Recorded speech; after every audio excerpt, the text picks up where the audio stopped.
और चलिए बुलेटिन की शुरुआत कर रहे हैं रायपुर दक्षिण सीट पर विधानसभा उपचुनाव की खबर के साथ, क्योंकि कल देखिए विधानसभा का उपचुनाव होना है और कल सुबह 7 बजे से वोटिंग शुरू हो जाएगी। रायपुर दक्षिण में कुल 266 मतदान केंद्र बनाए गए हैं। आपको बता दें कि रायपुर दक्षिण के 2,70,000 जो मतदाता हैं वो अपना नया विधायक चुनेंगे। 10 संगवारी बूथ महिलाएं भी संचालित करेंगी। वहीं 23 नवंबर को इसकी मतगणना होनी है और वोटिंग के दौरान सुरक्षा के भी कड़े इंतजाम हैं और कांग्रेस और बीजेपी ने दोनों ने पूरा जोर लगा रखा है रायपुर दक्षिण की इस सीट को अपने कब्जे में करने के लिए। बीजेपी जहां पर ये पूरी तरह से आश्वस्त है कि इस बार भी उसका जो रिकॉर्ड है वो कायम रहेगा, तो वहीं कांग्रेस की कोशिश है कि यहां का जो अभी तक का इतिहास है उसे बदला जाए। कुल मिलाकर के अगर इस सीट पर विधानसभा चुनाव के नतीजों की बात करें तो जीत और हार पर किसी भी बहुत बड़ा राजनीतिक असर नहीं पड़ेगा, लेकिन ये प्रतिष्ठा का सवाल जरूर बनी हुई है भी। और सहयोगी अंकुश शर्मा इस खबर पर ज्यादा जानकारी के साथ फोनलाइन पर जुड़ रहे हैं। अंकुश, कल सुबह 7 बजे से वोटिंग शुरू होने वाली है, मतदान की तैयारियां कैसी हैं और किस तरह का माहौल रायपुर दक्षिण विधानसभा के अंदर? देखिए साहब, बिल्कुल छत्तीसगढ़ की एकमात्र विधानसभा सीट यानी रायपुर दक्षिण विधानसभा सीट पर उपचुनाव होने जा रहा है। उपचुनाव को लेकर निर्वाचन आयोग की तमाम तैयारियां मुकम्मल हो चुकी हैं और अब पारी मतदाताओं की है। ऐसे में सुबह 7 बजे से मतदान की प्रक्रिया शुरू होनी है और मतदान की प्रक्रिया शुरू होने के पहले मतदान दल अपने अपने बूथों पर पहुंच चुके हैं।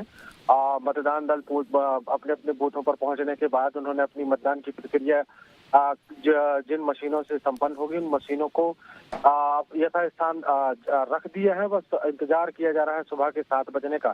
देखिए, सुबह 7 बजे के ठीक पहले जो है करीब 6 बजे से तमाम जो मशीनें हैं उनको खोला जाएगा और उनको व्यवस्थित किया जाएगा। उसके बाद एक मॉक पोल होगा। मॉक पोल में तमाम त्रुटियां, तमाम अच्छी बुरी चीजें परखी जाएंगी और उसके बाद सुबह 7 बजे से मतदाता अपने मताधिकार का प्रयोग करते हुए नजर आएंगे।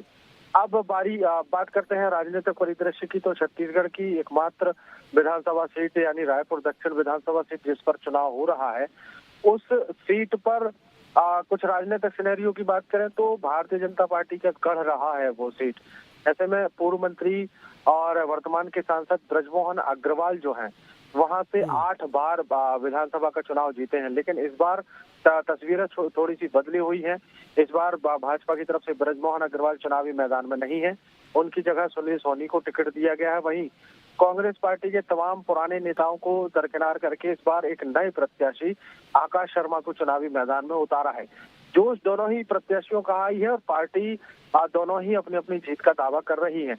देखिए, आकाश शर्मा की अगर बात करें तो युवक कांग्रेस के प्रदेश अध्यक्ष रहते हुए उनको विधानसभा चुनाव का टिकट दिया गया है, तो युवाओं का जोश जो है वो उनके साथ है। दूसरी तरफ सुनील सोनी के पास अनुभव है, तो दोनों के बीच अच्छी खासी टक्कर देखने को मिल रही है। अब जनता के ऊपर है, जनता किसको चुनेगी, जनता किसको ताज पहनाएगी, वो 23 तारीख को स्पष्ट होगा। बिल्कुल देखने वाली बात होगी, लेकिन सबसे बड़ी बात ये राजनीतिक परिदृश्य की आपने बात की, लेकिन नफे नुकसान की बात करें तो जीत हार पर या सरकार बनने पर कोई फर्क तो नहीं पड़ेगा, लेकिन यह प्रतिष्ठा का सवाल जरूर सीट बनी हुई है और इसीलिए दोनों ही दल अपनी पूरा जोर लगा रहे हैं। आप नजर बना रखिएगा। अंकुश, आप बने रहिए, मैं आपके पास दोबारा लौटता हूं क्योंकि इस बीच जशपुर से आ रही एक अहम खबर अपने दर्शकों को बता देते हैं।